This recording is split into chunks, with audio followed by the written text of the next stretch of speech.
For today's video, I really wanted to tell some sort of paranormal story time in this series of October videos, and I've told a lot of my paranormal story times. I haven't had a ton, and I know in some instances with some YouTubers, it's like they always have this one monumental paranormal story time, this one thing that seems like it could just never be true. And they're always like, I never thought I would tell this story, and I always thought it was kind of dumb. But then I realized that I too have a story like that. And so for today, I'm going to be telling you guys the one paranormal story time that I have never told anyone before, mainly because I know that people are not going to believe it.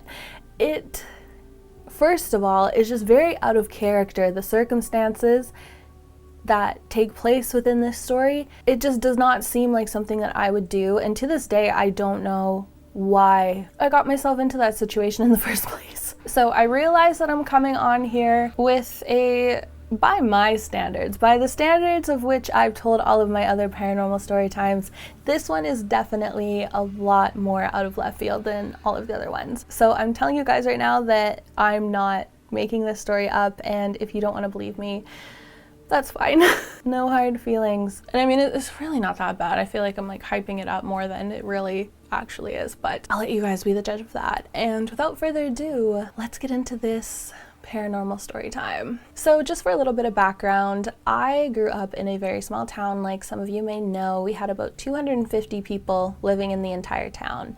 And in my small town, there was a schoolhouse. This school went up to grade 8, and this school was a cube-shaped brick building. It was very old. I think it was like 100 years old or something. And it had a first floor and a downstairs. And on the first floor, there were 3 classrooms. So the one classroom held grades K, kindergarten or grade 1 to grade 3. The next classroom held grades 4 to 6. And then the other classroom held grades 7 and 8. I know this is probably like a concept that a lot of people aren't going to understand, having like 3 to 4 grades in one single classroom. And I can't really remember how it worked exactly, because there was only me and one other girl in my grade for many years. And honestly, I feel like we all learned the same thing at the same time. It was kind of odd. If anybody else out there's school was like that, please let me know, because I feel like it's quite unheard of. So in addition to those 3 classrooms, there was a little loft that was the principal's office. At the end of the hallway was the staff kitchen. And then there was a little hallway that branched off that held the computer room, the bathrooms, and like a photocopy room. Whereas downstairs, on one half, there was an albeit very small gym. And then on the other side, there was a library, some sort of like room that some sort of teacher worked out of there. I don't really know. We didn't see her very often. A boiler room and the equipment room. And school for us was almost like a lifestyle. Like we spent so much time at the school. We'd get there before school would even start, before the teachers would even get there to unlock the school. We'd spend time there after school. Like it was just where you went in my town. It was the gathering place. We would always do things like play kick the can and all of that at like nighttime and stuff. It's kind of fun actually. So one thing that my school did for a number of years at Halloween was we would hold this haunted house.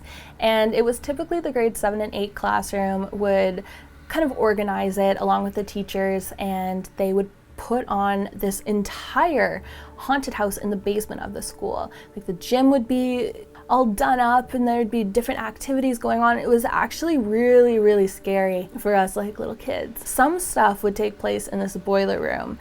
And from what I was told, the boiler room was haunted. There were different rumors that I would hear about why this particular boiler room was haunted.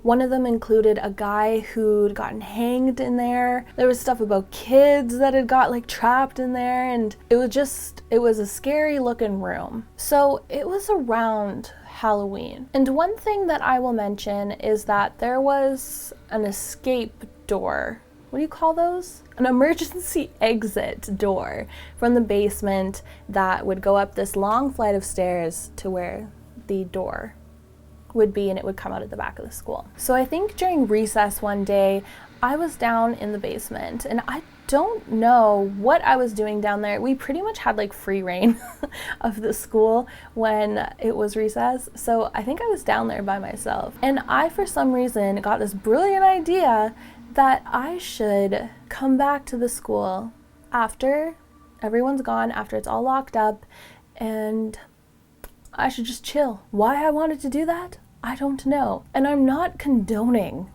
what I did, because I'm not the type of person that would typically do something like that. So like, don't do what I did.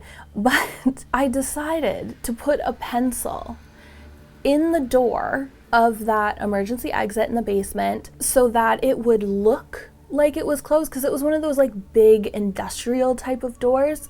So like when you put the pencil in the door to stop it from clicking shut, you know, there's a couple centimeters of space. So the door, to the unobservant eye, looks like it's completely closed. And it's like, you wouldn't expect any of the kids to want to come back to school at night. So I can't tell you what compelled me to make that choice, but either way I made it. And after school was done, we all knew like the routine. After a while, the teachers would leave, the principal would leave, lock up, and then the custodian would come to do the nightly or evening cleaning. And she would usually be done around like 6 or 7, like quite early in the evening. She wasn't there for very long. It wasn't a big school. I think I was in like grade 5 at this point, so I was like 10. And so I went home, had supper, whatever, and it's, you know, my brother's off doing whatever he's doing. My mom might have been at work. My dad was probably overseas somewhere in the military. So I also decided to leave the house. And on this particular day, it was weird because there was really nobody at the school, which was strange because, like I said, a lot of us would come there after school and like play on the play structure, play some sort of like sport like basketball or baseball or whatever, or just hang out on the school grounds. But on this particular day, there was nobody there. And looking back now, it was weird, but at the time, I didn't really think much of it. And it was just after the school year started, but it hadn't snowed yet, so it was anywhere in between like mid-September to early November that this happened. And so I get to the school, like I said, nobody was there, and I went up to the front steps to see if the custodian had left yet, and I saw that the lights were still on. I could see like the vacuum cord in the front of the doorway, so I was like, okay, I'll just wait for a little while. And I kind of like take my bike and I circle around the back to see if, you know, my pencil scheme had gotten discovered, and I saw that it hadn't. Because if you do look closely, you can see that it's open. So, seeming quite pleased with myself of my trickery, I took my bike around to the other side and like sat on the swings or whatever, I don't really remember, but I kind of just waited until the custodian, I keep wanting to say her name, till the custodian left. And it wasn't too long after that she left, and I think we like waved at each other or whatever, and after I saw her walking home and she was out of the sight of the school, that's when I got back on my bike, took it round to the back so that anybody who was like passing by the school wasn't like, whose bike is that, and you know, came to investigate or whatever. So I took my bike to the back and kind of hide it as much as I could behind the staircase that went up to the other fire escape for the first floor, and I, being the rebel that I was, opened up that emergency exit into the basement, and I had full run of the school. There weren't any cameras or anything in the school either, so like really, I was 100% alone. Again, I do not condone doing anything like this. Don't like break in on properties or trespass or anything. I still to this day like don't know what the fuck I was thinking, because it's not something that I do. Even back then, like that was not something that I would do. And I didn't really have any plans as to what I wanted to really do with you know, having an empty schoolhouse to myself, I kind of just wanted to like walk around and just kind of see what it would be like to walk around the school with nobody there. Like I don't even know what my intentions were. Like I really had no reason, no motive. I didn't want to like steal anything. I didn't want to like play with the gym equipment or anything like that. Like I didn't want any books from the library. Like I don't know what my deal was. And so I'm kind of walking around this basement in like almost a trance. I remember going to the very back of the basement, where like past the library door, and at that point there was an under the staircase kind of corner, and it was dark, it was scary, and I, for some reason, that's where I went to right away. And typically like nobody would ever go back there because it was always dark, and all that was really back there was like extra fucking boxes or chairs or anything like that.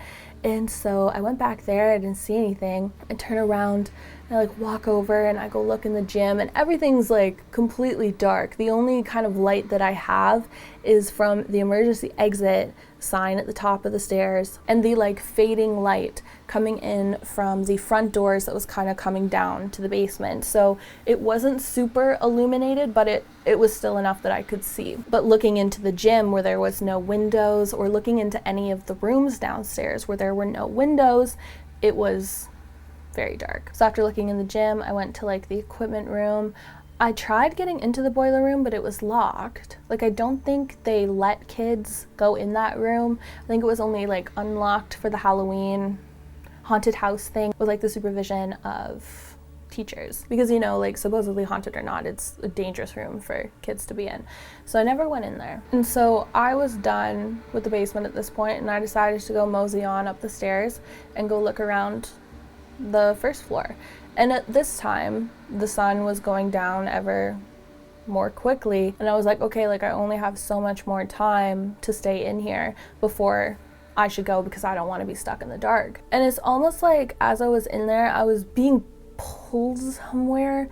I don't even know how to describe it. Like I feel like what I was like, I feel like I was being led around. Like I almost feel like I was looking for something, but I know that I wasn't. I don't know how to explain it. But once I got upstairs, you know, the principal's office was locked, but I could go into each of the classrooms. And so I went into my classroom first, and there's like nothing out of the ordinary. I went into the like younger kids' classroom. It's really nothing I hadn't seen before. The staff room door was closed, so I couldn't get in there. And then I wanted to go down the hallway where the computer room and the bathrooms were, but it was too dark and I was too scared to do that. And so at this point I'm like, okay, like I'm done with my little tour here, I guess, like let's go. And so I'm coming back from the hallway area, and so I have to basically cross the entire first floor again to get to the staircase, to go down the first steps to the front door and then take the other steps down to the basement. And so I'm walking down the first bit of stairs, and I just feel odd. It's like I've always been somebody who that I know now has a very strong intuition and can just pick up on the vibes of like a space very easily. So as I go down the first flight of stairs and I'm on the landing that will take you out the front door, I look behind my shoulder because I felt like somebody was there, and you know, nobody was behind me. So I was like, okay, whatever, just being weird, it's getting too dark, I should get out of here. So I cross the landing and I go to turn to start going down the next flight of stairs to get into the basement so that I can go down the hallway, down there, go up the basement stairs and out the emergency exit from which I came. And this is why I don't tell this story, because I know that people aren't going to believe it.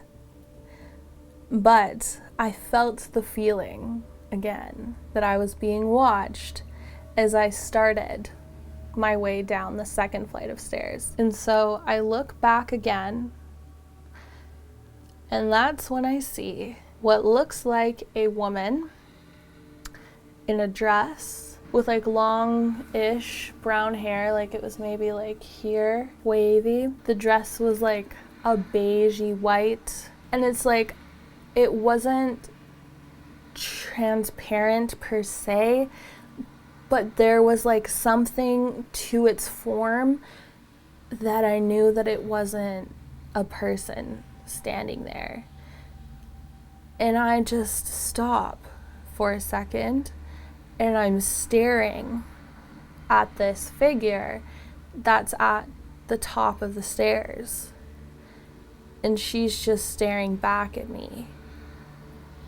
And I'm kind of just frozen at that point, because I'm just a little kid. First of all, I wasn't expecting anybody to be in the fucking school. I don't know why I'm there in the first place. And now all of a sudden there's some fucking thing right there that's looking at me. And the thing was, like, I didn't feel in danger.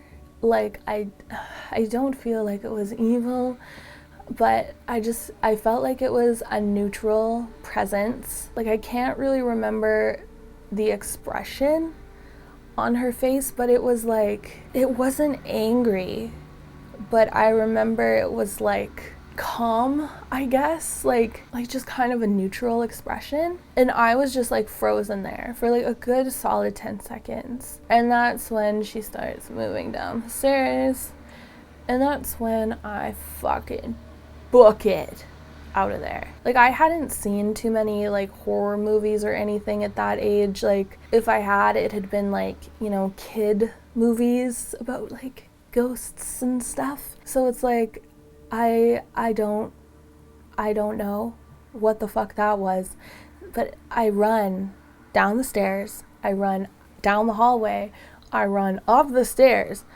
I look back, I don't see anything, but I just fucking get out of there. Because in my mind I was like, as long as like I'm out of this building, like nothing will get me. And so I get outside, I just fucking like get on my bike and I ride straight the fuck home. And I'm very much like an oversharer. Like, I love to just fucking talk about everything for the entire day. But I got home and I didn't say a fucking word. It was like, first of all, I knew I wasn't supposed to be in the school. Like, I knew I wasn't supposed to have done that. So like, you can't really say anything about that, first of all. So my mom would be like, what the fuck were you thinking? And like, two, I didn't think anybody was going to believe me if I did say something to somebody. You know, somebody would be like, you're just making that up. I know, I don't know, I felt like I shouldn't say anything. Like, I felt like there was just too many factors that I shouldn't say anything. Like, thinking about it now, like, I can't describe to you what this whole thing was. Like, looking back at it now, I'm kind of like, was I like led there by the fucking ghost? Like, it's kind of hard to know the history of the building. I know it had been there for a very long time, because we had a like 100th birthday celebration for the school, so it had been there for a very long time. And it was just like, how was I supposed to get any sort of information at the age of 10 when the internet was like not really a thing? And it's like, I can't tell anybody about it without potentially getting into trouble. So that's my story. I feel like whenever I tell any of my paranormal story times, they're like not as good as they are in my head, but I was so fucking scared to see that. Like, I don't know of a lot of people that see like full body ghosts or whatever, and the whole situation was just like so messed up, and I never saw anything like that again. There were always weird things that would happen in the school, and I know that after the school closed down, it was purchased by some people who turned it into their house, I guess. And I remember some of my friends that still lived in town when I had like moved away. Like, I think I had graduated high school already. With some of my friends who were still living in town, they'd all gotten invited to like go inside the school and kind of like, you know, for nostalgic purposes, but also probably for that, like, the new owners could show off everything that they've done to the school. And I can't recall what exactly it was that my friends said, but either they had experienced something themselves, or like the owners were talking about how like sometimes really freaky shit would go down in that school. So there's I thought I just saw something behind me, but I think it's just my lamp. I'm scaring myself now, you guys. It's raining out. It's scary. It's like 10 o'clock at night. But yeah, I know there's a history with the school, and I should really do some research into it. And maybe I can kind of like figure out what exactly it may have been that I saw. Because like we didn't learn anything like historical about the school, so I don't know. What do you guys think? Do you guys think I was just like fucking hallucinating out of like fear of doing something bad as a child? Like, I don't even know, but I know what I saw, and to this day it's still really, really fucking freaked me out. So yeah, that's it for this paranormal story time. I hope you guys enjoyed it. Please let me know your thoughts, and if you're new to my channel, please be sure to give this video a like and subscribe if you're not already. And as always, thank you guys so much for watching, and I will see you in the next video. Bye.